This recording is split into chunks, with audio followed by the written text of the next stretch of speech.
చాలా మంది ఈగర్గా అడగమన్నారు, సీరియస్ రామ్ చరణ్ గారి ఫ్యాన్స్ అడగమన్నారు 30 వస్తున్నావా, ఎప్పుడు వస్తున్నావా? అది నేను చెప్పడం ఏంటి, రాకాస మూవీ టీం ఇప్పుడు చరణ్ గారే చెప్పేసి. అవునవును, ఇది కూడా లాంచ్ చేసుకుంది బుచ్చిబాబు గారి చేత కాబట్టి నాకు చాలా మంది ఏదైనా ఆయన ఏదైనా ఈవెంట్స్కి వచ్చినా చాలా ఒబీడియంట్గా చేతులు కట్టుకొని ఇలా చాలా ఇలా ఉంటారు కదా, సెట్లో ఎలా ఉంటారు? అంటే ఇంకా వాళ్ళ కర్మ, వాళ్ళు అతివిని అనుకున్నా ఏమో.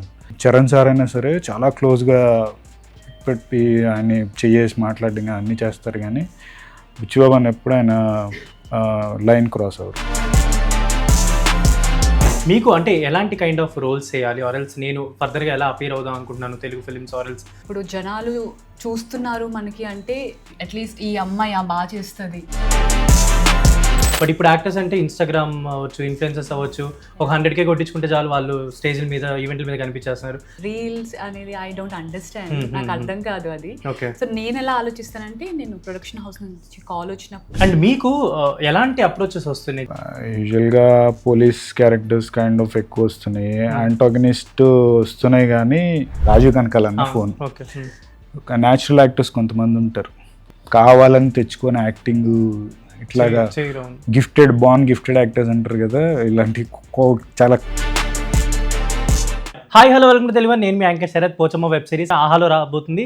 అండ్ ఎవరైతే ఇంట్రెస్టింగ్ వెబ్ సిరీస్లు చూడాలనుకుంటున్నారో, చాలా చాలా ఇంట్రెస్టింగ్ వెబ్ సిరీస్లు చూడాలనుకున్నా డెఫినెట్లీ ఆహాలో 17th నుంచి మీకు పోచమ్మ అయితే రెడీగా ఉంటుందన్నమాట. అండ్ వీ హ్యావ్ అర్జున్ గారు అండ్ పూజ గారు. సో అర్జున్ గారు నమస్తే అండి, ఎలా ఉన్నారు? నమస్తే అండి. ఏంటో తిడుతున్నట్టుంది. లేదు, ఎంత మంచిగా చెప్పాను. అండ్ ఏంటి బాడీ బిల్డింగ్ ఇదంతా ఫర్ దట్ మూవీయా? ప్రమోషన్కి. ఓకే పోచమ్మకి. ఓకే. అండ్ పోచమ్మ గురించి వస్తే ఫస్ట్ మొన్న బుచ్చిబాబు గారు లాంచ్ చేసినప్పటి నుంచి లైక్ పీపుల్ అంటే ఇది రాబోతుందని చెప్పారు, అందరికీ తెలిసింది. అండ్ అంతేకాకుండా వాళ్ళకు కూడా అంటే అర్జున్ చేస్తున్నారు ఇదని ఒక ఇంట్రెస్టింగ్ థింగ్ అయితే నచ్చేసింది. కాబట్టి ఎలా ఉండబోతుంది? బేసిక్గా ఏ థ్రిల్లర్ ఇన్వెస్టిగేషన్ అయినా సేమ్ ప్లాట్స్ ఉంటాయి. బట్ ఇందులో వై డిఫరెన్స్ అంటే screen play and visual beauty and background music. కానీ ఈ పోస్టర్ చూసినా మిమ్మల్ని మామూలుగా కొన్ని అంటే షోస్ ఈవెంట్స్ చేసినప్పుడు బాగానే కనిపిస్తారు, కానీ కొంచెం ఎందుకో ఆఫ్ స్క్రీన్లో చూస్తే కొంచెం కన్నింగ్గా కొంచెం అట్లా బాగా కనిపిస్తారు. అది ఫస్ట్ నుంచి ఏమన్నా ఉందా, లేదంటే మీ లుక్స్ వల్ల వీటి వల్ల అలా వచ్చింది? ఎవరైనా చెప్పారా? కొంచెం చూడగానే కొంచెం క్రిమినల్ అలా కన్నింగ్ అలా అనిపిస్తుంది. సీరియస్గా ఉంటామని విన్నాను, కానీ మనసులో ఇన్ని పెట్టుకుంటామని నాకు ఇప్పుడే తెలిసింది. యా, సో పూజ గారు hi. And your previous projects I think Mehbooba కదా ఒకటి, తత్వ కదా. యా, అండ్ ఏంటి ఇప్పుడు పోచమ్మ ఎలా ఉండబోతుంది? వెరీ నైస్ అండి, చాలా బాగుంటుంది. డెఫినెట్గా ఆడియన్స్కి మంచి వెబ్ సిరీస్ అవబోతుంది. They will definitely enjoy the series. And మీరు బిఫోర్ దిస్ ఒక యాడ్ కూడా చేసినట్టున్నారు నాగార్జున గారితో, బిగ్ బాస్ కి సంబంధించి. ఏంటి అది స్పెషల్ యాడ్? మీరే ఎలా సెలెక్ట్ అయ్యారు? దాని వెనక ఒక రీజన్ ఉంది. అండ్ అంతేకాకుండా నాగార్జున గారు స్పెషల్లీ అప్రిషియేట్ చేశారు. ఏంటి దాని స్టోరీ ఏంటి? Actually very nice. అడగనివ్వండి అన్న, మర్చిపోతా. అది కాస్టింగ్ త్రూనే అండి, కాస్టింగ్ మేనేజర్ త్రూ వచ్చి ఆడిషన్ తీసుకున్నారు ప్రాపర్గా. అది ఆడిషన్ తర్వాత they selected me and we did the. ఏమైనా షేర్ చేసుకున్నారా నాగార్జున గారు అది అయిపోయిన తర్వాత? Nag sir is very sweet. నాకు గుర్తుంది 3 days షూట్ చేశాను. అది షూట్ చేసినప్పుడు like 3 days I'm like lying, ఇలానే ఆ సీన్ 3 రోజులు కంటిన్యూగా. సార్ ప్రతి డే అమ్మాయి చూడండి, you're okay you want some help, ఇలానే ఉన్నారు. నాకు sir is very nice. I think one of the best experience for you అనుకుంటా. అండ్ ఏంటంటే దీనికి మీకు క్యారెక్టరైజేషన్ చెప్పిన తర్వాత మీరు దీనికి ఏమన్నా అంటే నేను ఎలా సెట్ అవుతాను, నేను ఎలా యాప్ట్ అవుతాను అని ఏమన్నా చూసుకున్నారా? కొన్ని రన్నింగ్ షార్ట్సే కొన్ని కనిపించినట్లే, ఇంకా రివీల్ అవ్వలేదు కాబట్టి ఇంకా ఎక్కువ. ఎలా ఉండబోతుంది మీ character? I'm playing Eva. Character name is Eva. She's Christian girl. And Eva అనే అమ్మాయి షీఈస్ వెరీ స్ట్రాంగ్, అంటే ఫ్యామిలీని ప్రొటెక్ట్ చేసే కైండ్ ఆఫ్ గర్ల్. అండ్ ప్రతి సిచ్యువేషన్ని ఎలా హ్యాండిల్ చేయాలో ఆల్వేస్ షీ థింక్స్ తను వాళ్ళ ఫ్యామిలీని ప్రొటెక్ట్ చేయాలని అనుకుంటూ ఉంటుందండి. And she's very brave. So అలానే ఉంటుంది. జనరల్లీ మీరు ఎలా ఉంటారు ఆఫ్ స్క్రీన్? మీ I think how you are, ఎలా ఉంటారు జనరల్లీ? సిచ్యువేషన్ తగ్గట్టు బిహేవ్ చేస్తాను. ఎవరైనా హర్ట్ చేస్తే, ఎవరైనా కోపం తెప్పిస్తే కూడా వెంటనే రియాక్ట్ అవుతారా? I will be very silent. I leave ఎక్కువ రియాక్ట్ అవ్వను. Stress I don't want to take the any stress. Me curls బాగున్నాయండి, అంటే Thank చాలా మంది you. అబ్బాయిలకి కర్ల్స్ అంటే ఇష్టం కదా. చేయించారా ఆర్ఎల్స్ ఫస్ట్ నుంచి అలా? మనం పెట్టుకుందాం. Natural curls. సో అన్న ఏంటి ఇంకా ఐ థింక్ హోస్టింగ్ చేస్తున్నారు ఒక పక్క, పెద్ద పెద్ద ఫిల్మ్స్ చేస్తున్నారు, అండ్ అంతేకాకుండా ఒక సైడ్ మీకు బాగా అనుకూలమైన కొన్ని వెబ్ సిరీస్లు అవి చేస్తున్నారు. So how you are planning your I think daily schedules or ఈ ప్రాజెక్ట్స్ ఇవన్నీ ఎలా హ్యాండిల్ చేస్తున్నారు చెప్పండి. దీని తర్వాత అర్జెంట్ పని ఉందా? ఏం లేదు. అన్న ఒకసారి అడిగాను. సో ఎలా అంటే అర్జున్ గారు అంటే ఇప్పుడు తెలుగు ఆడియన్స్ ముందు అడిగిందని సరే, చెప్పేస్తాను. okay. సరే ఓకే. నెక్స్ట్ ప్రాజెక్ట్స్ అంటే లైనప్ ఉన్నాయి. ఇంకొక వెబ్ సిరీస్ జరుగుతుంది కొంచెం పెద్దదే. దాని తర్వాత బాబీ సింహ గారు తెలుగులో ప్రాజెక్ట్ చేస్తున్నారు, స్ట్రైట్ ప్రాజెక్ట్, అందులో ఒకటి చేస్తున్నాను. ఇంకా నెక్స్ట్ ఫ్యూ థింగ్స్ స్టార్ట్ అవ్వాల్సినవి. అండ్ జనరల్లీ అంటే ఇప్పుడు మీరు హోస్టింగ్ బాగా చేస్తున్నారు, బాగా తెలుగు ప్రేక్షకులందరికీ రెగ్యులర్గా కనిపిస్తూ ఉంటారు, అండ్ ప్రీవియస్ సీరియల్స్ కూడా చేస్తున్నారు, బిగ్ బాస్కి వెళ్ళి వచ్చినారు. అంటే మీ దగ్గర నుంచి ఒక వెబ్ సిరీస్ వస్తుందంటే వాళ్ళకి ఎంత నమ్మకం ఉంటుందో, బట్ మీకు కూడా వాళ్ళకి ఒక మంచి డెలివరీ ఇవ్వాలనే ఒక ఐడియా ఉంటుందా? ఏం పెట్టుకున్నారు మనసులో చేసేటప్పుడు? అంటే అట్లా వాళ్ళకి దగ్గర అవ్వాలి ఇట్లా అని కాదు, కానీ ఒక సిరీస్ ఏదన్నా మంచిది చేస్తున్నామో, కొంచెం రోల్ ఛాలెంజింగ్గా, కొంచెం ఇంటెన్స్గా, మరీ ఇరగదీసి ఛాలెంజింగ్ అని చెప్పను, కానీ కొంచెం ఇంటెన్స్గా, యాంటాగనిస్ట్గా ఇప్పుడు రాబోతున్న లైన్ అప్ ప్రాజెక్ట్స్కి దీనికి కొంచెం సిమిలర్ ఉంది. సో కొంచెం అదే ప్యాటర్న్ కొన్ని రోజులు అలవాటు చేద్దాం అన్ని ఇదిలో ఒప్పుకొని చేసి. అండ్ నాకు తెలిసి అంటే ఈ సిరీస్ వచ్చాక మీ ఇద్దరికి I think you'll get more appreciation from Telugu apart from this. Kannada నుంచి కూడా వస్తుందేమో, కన్నడ అండ్ తమిళ్ అని కూడా అనిపిస్తుంది నాకు. బేస్డ్ ఆన్ ఆర్టిస్ట్ చూస్తే బాగా కన్నడ వాళ్ళు ఉన్నారు, అండ్ బేస్డ్ ఆన్ రీజనాలిటీ ఇదంతా చూస్తే నాకు తమిళ్ నుంచి ఎక్కువ అప్రిషియేషన్ వస్తుందేమో అనిపిస్తుంది. మేబీ 17 తర్వాత ఇంకా ఎక్కువ బిజీ అవుతారేమో అని అనిపిస్తుంది, లైక్ మెసేజెస్ ఆర్ ఫ్లడింగ్ ఇదంతా ఉంటుందేమో అనుకుంటున్నాను. మీరు అనుకుంటున్నారు? డెఫినెట్లీ అనుకుంటున్నాను. డెఫినెట్లీ దెన్ అవుతుంది. వస్తే అమ్మాయి కాబట్టి మనకి రావు. ఎందుకని అలా మాట్లాడతారు మీరు? మంది 30 తర్వాత నుంచి వస్తాయి కదా మన.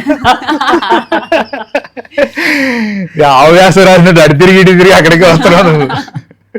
అండ్ పూజ గారు, మీరు అంటే లైక్ వెనవర్ ఇప్పుడు ఇది 17th రిలీజ్ అవుతుంది కాబట్టి దీని తర్వాత డెఫినెట్లీ మీకు మంచి అప్రిషియేషన్ వచ్చి కాల్స్ కూడా వస్తుంటాయి కాబట్టి మీకు అంటే ఎలాంటి కైండ్ ఆఫ్ రోల్స్ చేయాలి, ఆర్ఎల్స్ నేను ఫర్దర్గా ఎలా అపీర్ అవుదాం అనుకుంటున్నాను తెలుగు ఫిల్మ్స్ ఆర్ఎల్స్ సిరీసెస్లో కావచ్చు అని ఏమైనా ప్లాన్ ఏమైనా అనుకున్నారా? నాకు ఇలాంటివి వస్తే బాగుంటుంది అని చెప్పని. డెఫినెట్గా I want to work like performance is more important for an artist అండి. I believe that. ఇప్పుడు జనాలు చూస్తున్నారు మనకి అంటే అట్లీస్ట్ దానికి ఒక యూజ్ ఉండాలి. నన్ను చూస్తున్నారు అంటే లైక్ ఏదో అట్లీస్ట్ ఈ అమ్మాయి బాగా చేస్తుంది, అట్లీస్ట్ తన కోసం చూడొచ్చు అని నన్ను చూడాలి. That is me kind of అంటే అప్రోచ్ ఎలా ఉంటుంది? ఇప్పుడు జనరల్లీ ఏంటంటే లైక్ సోషల్ మీడియా చాలా వాస్ట్ అయిపోయింది. అంటే ఇప్పుడు ఇంతకుముందు యాక్టర్స్ అంటే యాక్టర్సే, బట్ ఇప్పుడు యాక్టర్స్ అంటే ఇన్స్టాగ్రామ్ అవ్వచ్చు, ఇన్ఫ్లుయెన్సర్స్ అవ్వచ్చు, ఒక 100K కొట్టించుకుంటే చాలు వాళ్ళు స్టేజ్ల మీద ఈవెంట్ల మీద కనిపించేస్తున్నారు. లైక్ ప్రాపర్ ఆర్ట్ నుంచి వచ్చిన, థియేటర్ నుంచి వచ్చే వాళ్ళకి ఆపర్చునిటీస్ లేవు frankly speaking. So me way of approach ఎలా ఉంటుంది? లైక్ యాక్టింగ్ పరంగా, లేదంటే ఏదైనా ప్రొడక్షన్ హౌసెస్ అప్రోచ్ అవ్వడం, ఆర్ ఎల్స్ ఎవరికైనా రెజ్యూమ్స్ పెట్టడం? I do that. Like I give auditions and I get selected అండి, అంతే. ఐ డోంట్ థింక్ ఇలా రీల్స్ అనేది ఐ డోంట్ అండర్స్టాండ్, నాకు అర్థం కాదు అది. సో నేను ఎలా ఆలోచిస్తానంటే, నేను ప్రొడక్షన్ హౌస్ నుంచి కాల్ వచ్చినప్పుడు ఐ గో ఆడిషన్ ప్రాపర్గా తీసుకొని తెలుసు. ఇంకేంటి నెక్స్ట్ ప్రాజెక్ట్స్ ఏమున్నాయన్నా మీది? తెలుగే అదే తెలుగులో ఏంటి 30 వస్తున్నారా లేదా ఏంటి అనేది కొంచెం చాలా మంది ఈగర్గా అడగమన్నారు. సీరియస్ రామ్ చరణ్ గారి ఫ్యాన్స్ అడగమన్నారు, 30 వస్తున్నావా, ఎప్పుడు వస్తున్నావా? నేను చెప్పడం ఏంటి, రాకాస మూవీ టీం ఇప్పుడు చరణ్ గారే చెప్పేసి. అవును. సో కాన్ఫిడెంట్ అయితే ఉంది వచ్చేస్తారని. అండ్ నాకు ఒకటి అడగాలనిపిస్తుంది ఎప్పటి నుంచో, లైక్ మీరు ఇది కూడా లాంచ్ చేసుకుంది బుచ్చిబాబు గారి చేత కాబట్టి నాకు చాలామంది ఏదైనా ఈవెంట్స్కి వచ్చినా చాలా ఒబీడియంట్గా చేతులు కట్టుకొని ఇలా చాలా ఇలా ఉంటారు కదా, సెట్లో ఎలా ఉంటారు? సెట్లో కూడా ఒబీడియంట్గానే ఉంటారు. ఆయన ఒబీడియంట్గా అంటే యూజువల్ న్యాచురల్ బిహేవియర్ ఆయన అట్లాగా. ఎవరైనా తెలియని మనిషి ఎవరైనా వచ్చి ఇప్పుడు నిన్ను పరిచయం చేసినా పేరు పెట్టి అసలు పిలవరు ఫస్ట్. అవునా అండి, ఏమండి, అది కల్చర్. కాకినాడ ఈస్ట్ వెస్ట్ వాళ్ళ కల్చర్. ఎవరినైనా సరే రెస్పెక్ట్ ఉంటుంది, రెస్పెక్ట్గా మాట్లాడు. అది చాలామంది అంటే ఇంకా వాళ్ళ కర్మ, వాళ్ళు అతి వినయం అనుకున్నా ఏమో బాగా రెస్పెక్ట్ ఇచ్చి మాట్లాడతారు బుచ్చిబాబు అన్న. ఫస్ట్ పాయింట్, ఎవరైనా చిన్నోడైనా కానీ పెద్దైనా కానీ. ఇంకా మామూలుగా వర్క్ చేసే చరణ్ సార్ అయినా సరే చాలా క్లోజ్గా పెట్టి ఆయన చెయ్యేసి మాట్లాడడం అన్నీ చేస్తారు. కానీ బుచ్చిబాబు అన్న ఎప్పుడు ఆయన లైన్ క్రాస్ అవ్వరు. సార్ అనే రెస్పెక్ట్ ఇచ్చి మాట్లాడతారు.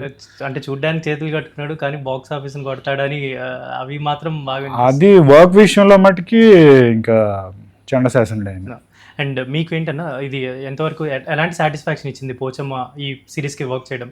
లైక్ అంటే ఒక షెడ్యూల్ చేయాలి అంటే డెఫినెట్లీ షూట్స్ లేదంటే ఈవెంట్స్ అలాంటివి కూడా పక్కన పెట్టుకొని కొంచెం వర్క్ టైం ఇచ్చి చేస్తుంటారు కదా జనరల్లీ. ఒక ఫ్యూ డేస్ దీనికి స్పెండ్ చేస్తారు కాబట్టి మీకు ఇది ఎలా అనిపించింది? అదే చెప్పా కదా, ఇంతకు ముందు చేసిన యాంటోగనిస్ట్ కన్నా కొంచెం డిఫరెన్స్ అనిపించింది.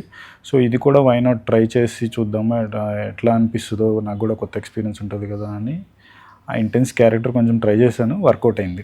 అండ్ మీకు ఎలాంటి అప్రోచెస్ వస్తున్నాయి జనరల్? అంటే మీరు ఏం క్యాపబుల్లో చేయగలరు అనేది అందరికీ తెలుసు, తెలుగు ఆడియన్స్ అందరికీ. మీరు ప్రీవియస్ చేసిన సీరియల్స్, వర్క్స్ ఇవన్నీ బేస్ చేసుకొని మీకు వచ్చే అంటే లైక్ లీడ్ రోల్స్ కావచ్చు, యాంటగోనిస్ట్ కావచ్చు, మీకంటే ఎలాంటి కైండ్ ఆఫ్ అప్రోచెస్ వస్తున్నాయి వాళ్ళ దగ్గర నుంచి? యూజువల్గా పోలీస్ క్యారెక్టర్స్ కైండ్ ఆఫ్ ఎక్కువ వస్తున్నాయి, యాంటాగనిస్ట్ వస్తున్నాయి. కానీ కొంచెం పెద్ద ట్రై చేద్దాంలే అని నేను ఆగుతున్నా అంతే. ఎనీథింగ్ అంటే మీరు ఇప్పుడు ఏదైతే అనుకోని ఇప్పుడు యాక్టర్ అవుదామని వచ్చినప్పటికి ఇప్పటికి what's your satisfaction moment? General acting అంటే ఎవరు ఇంట్లో వాళ్ళు ఒప్పుకోరు, మనం వచ్చేస్తాం చేసుకుంటాం కింద మీద పడతాం. సాటిస్ఫాక్షన్ మూమెంట్స్ అని నేను అన్నాను, కానీ నాకు బాగా హ్యాపీనెస్ లైఫ్లో బాగా దీనివల్ల అప్రిసియేషన్ లాగా వచ్చిన 2 విషయాలు ఏంటంటే, ఒకటి ఫస్ట్ మూవీ చేసినప్పుడు నంది అవార్డ్ అనౌన్స్ చేసినప్పుడు, నెక్స్ట్ ఇది ఒక సపరేట్ ప్రతి క్యారెక్టర్ గ్లిమ్స్ రిలీజ్ చేశారు. డేవిడ్ అండ్ క్యారెక్టర్ ఒకటి, ఇవా అని అట్లా. ఫస్ట్ రిలీజ్ చేసినప్పుడు రిలీజ్ చేసిన 5 minutesకే నాకు కాల్ వచ్చింది. ఓకే, ఏమన్నారు ఆ కాల్ చేసిన పర్సన్? కాల్ వచ్చి, అరే ఏం ఇంటెన్స్ ఉందిరా క్యారెక్టర్, ఏమి ఫేస్లోనే మొత్తం కళ్ళలో చూపించు, భలే చేసావు తమ్ముడు. నేను ఏం మాట్లాడాలో తెలియక ఇలాగే ఉండిపోయాను నేను. ఫ్రీజ్ అనమాట ఒక సెకండ్. ఫ్రీజ్ అంటే నేను అసలు ఫస్ట్ ఆఫ్ ఆల్ ఆ కాలే ఎక్స్పెక్ట్ చేయలేదు ఆ పర్సన్ నుంచి. నాకు ఆ పర్సన్ బాగా తెలుసు, కాల్ ఎక్స్పెక్ట్ చేయలేదు. పెద్ద యాంటరింగ్ కదా, రాజీవ్ కనకాల అన్న ఫోన్ చేసి one of my favourite actor. నిన్నే ఇంటర్వ్యూ చేసి యాక్చువల్లీ ఫేవరెట్ యాక్టర్ అని ఎందుకన్నానంటే తెలుసని అలా అనట్లేదు. ఒక న్యాచురల్ యాక్టర్స్ కొంతమంది ఉంటారు, గిఫ్టెడ్. హర్షవర్ధన్ అన్న, అదే అమృతంలో చేశారు కదా ఆయన, ఈ స్వామి రారా సత్య, వాళ్ళు ఏంటంటే స్క్రీన్ మీద ఎలా యాక్టింగ్ చేస్తారు, బయట కూడా వాళ్ళ బిహేవియర్ అలాగే ఉంటుంది. కావాలని తెచ్చుకొని యాక్టింగ్ ఇట్లాగా గిఫ్టెడ్ యాక్టర్స్ అంటారు కదా, ఇలాంటి చాలా ఫ్యూ యాక్టర్స్ ఉంటారు అన్నమాట. సో అలాగా అంత నేను ఆరాధించే, అంటే నేను ఇష్టపడి చేసే వ్యక్తి దగ్గర నుంచి ఫోన్ రావడం అనేది అదొక హ్యాపీ విషయం. ఎక్స్పీరియన్స్ అని చెప్పను, కానీ ఫస్ట్ యాక్టర్స్ ఒకటి మెయిన్. ఎక్స్పీరియన్స్ అనే దానికన్నా నేను ఒకటి రమేష్ సార్ దగ్గర నుంచి నేర్చుకుంది ఏంటంటే, ఒక ప్రాజెక్ట్ని అది చిన్నదైనా సరే మనకున్న లిమిటెడ్ రిసోర్సెస్లో దాన్ని ఒక విజువల్ బ్యూటీ లైన్ దాటకుండా ఎట్లాగా దాన్ని మనం డెలివర్ చేయొచ్చు కాన్ఫిడెంట్తో అనేది ఈ పర్సన్ దగ్గర చూస్తాను. సూపర్. అండ్ పూజ గారు, మీరు అంటే ఫైనలీ ఎలాగో 17th రాబోతుంది కాబట్టి ఆహాలోకి, what you are eagerly waiting for or what you are excited for Pochamma అంటే ఏం చెప్తారు? అంటే మీకు ఇది ఇప్పుడు వచ్చిందంటే డెఫినెట్లీ ఇప్పుడు పూజ అంటే ఇప్పుడు ఇంతకుముందు చేసిన దానికంటే ఇప్పుడు ఇంకొంచెం రీచబిలిటీ పెరుగుతుంది, నోటెడ్ అవుతారు. సో ఏం ఎక్స్పెక్ట్ చేస్తున్నారు? ఆడియన్స్ రియాక్షన్ పోచమ్మ వాళ్ళకి ఎలా నచ్చింది, వాళ్ళ ఫీడ్బ్యాక్ కూడా తెలుసుకోవాలనుకుంటున్నాను. ఎవరైనా ఇంటికి వెళ్ళి ఉండొచ్చు, లేదంటే మీ అడ్రస్ ఏమైనా చెప్తారా, ఎక్కడ ఉంటారు? అంటే నాకు చార్మినార్ దగ్గర అయితే వెళ్తుంటారు, ఏ ఏరియాలో అయినా చెప్పినా మేము అక్కడికి postcards, letters or mails పంపిస్తుంటాం. సరే వద్దులే, డిఎం చేద్దాం, ఇన్స్టాగ్రామ్ ఎలాగో ఉంది కాబట్టి. ఎందుకు చెప్పిన తర్వాత కూడా మళ్ళీ పెడితే బాగోదు, పూజ గారు నిజంగానే అలానే అనుకుంటారు. సో అన్న ఫైనలీ 17th రిలీజ్ అవుతుంది కాబట్టి, ఆహాలో వస్తుంది కాబట్టి, ఆహా ప్రేక్షకులకి ఏమైనా చెప్దాం అనుకుంటున్నారా? థ్రిల్లర్స్ బాగా నచ్చి బింజ్ వాచ్ చేసే వాళ్ళకి గ్యారంటీ మీరు ఓవర్ నైట్ మేల్కొని చూస్తారు సిరీస్. ఇంట్రెస్టింగ్ గానే ఉంటుంది, భయాలు అట్లాంటివి ఉండవు అంటే నాలాంటి చిన్నపిల్లలు చూడడానికి. థ్రిల్లర్ బాగానే ఉంటుంది అయితే. నైస్. అంటే నాకు కొన్ని హర్రర్ అయితే చూడండి, నేను సీరియస్లీ హర్రర్ సేమ్ నేను హర్రర్ అంటే ఒక్కదాన్ని చూడడం అస్సలు కష్టం. భయం. ఒక పర్సన్ ఉండాలి అంతే, హర్రర్ అంటే నేను అసలు వద్దు ఇష్టం, నాకు. బట్ పర్సన్ అయితే అప్పుడు నేను వస్తా ఈసారి అయితే, మీరు చెప్పండి అదే హర్రర్ చెప్పబోతున్నా. మీరు వెళ్ళినప్పుడు Sarath I'm going to horror movie, will go. okay. Yeah thank you so much, that was nice interaction. And so April 17th definitely మీరు ఆహా ఒకసారి ఓపెన్ చేస్తారంటే డెఫినెట్లీ 5 episodes అయ్యేంత వరకు క్లోజ్ అయ్యారన్నమాట. నాది హామీ అండ్ అర్జున్ గారు అండ్ పూజ గారితో ఒక మంచి interaction. This is Sarath signing off from Telugu one. Thank you.